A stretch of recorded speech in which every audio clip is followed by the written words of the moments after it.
I met Robert when I first got into real estate, and I had done a bunch of transactions in my first couple of months. I wanted to find out as much as I could about what he had done to be successful, and I would implement some of those marketing principles that he had. And slowly but surely, he started running concepts of, well, what if you could do this? Or what if you could do this? Or what if? And so it ultimately ended up becoming the birth of Listing Power Tools. So spin your mind back. In 2016, I went to work for Robert, and he had just gotten the prototype of the Listing Power Tools Power Pack. I was in those first years back then of building this brand with him. Robert was touching all spheres of marketing at that point. Radio, television, buying outdoor, writing books, pushing digital, sending out thousands and thousands of pieces of mail. There were good agents out there who just didn't understand how to market, who understood the contract, who understood how to service the client, who just needed that additional help. Robert decided that he was going to go full in to try to help real estate agents to win. That was really his motivation.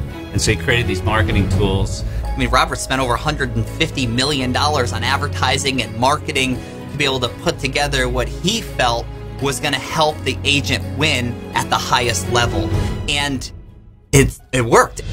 And all these testimonials were coming in. I had agents that were sending selfies with the box. Everywhere we went, agents were just crushing it with this box. It was the most powerful marketing presentation that existed for real estate. People were literally lined up out the door and around the corner to sign up for Listing Power Tools. It was just really cool to be there and see the success that these agents were having. You would drive down the street and see Listing Power Tools writers everywhere. So innovative. Nobody's ever seen anything like this before. I mean, it was a phenomenon. It was absolutely on fire. Everyone was winning. My mind was blown at the success I was having because of this box.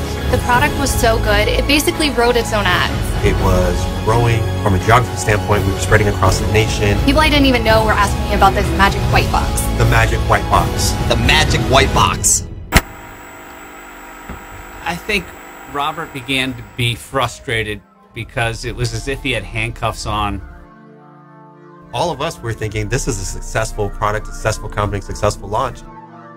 But it was not successful to Robert.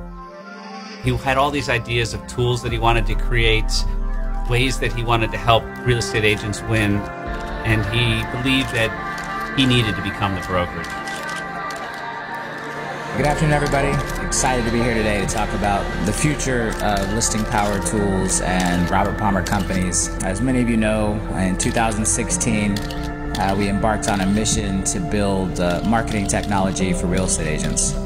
And I had this goal to make some of the best marketing and philosophies and things that I'd used in my businesses available to real estate agents. But as we went down this journey, we started to realize that unfortunately, as a software as a service, as a SaaS provider, that our interests weren't necessarily aligned with the agents that we served. And so my team and I sat down and we thought about how can we reinvent this company in a way where our interests are aligned, where we can roll out the best possible technology for our agents to help them sell the most homes possible and be as successful as possible and help as many customers of theirs as possible. And we realized that the best way to do that was to become a real estate brokerage. And starting in 2018, we made the decision that that's the direction we were going to go. So here we are almost 4 years later, and I'm proud to announce that Listing Power Tools is giving birth to LPT Realty.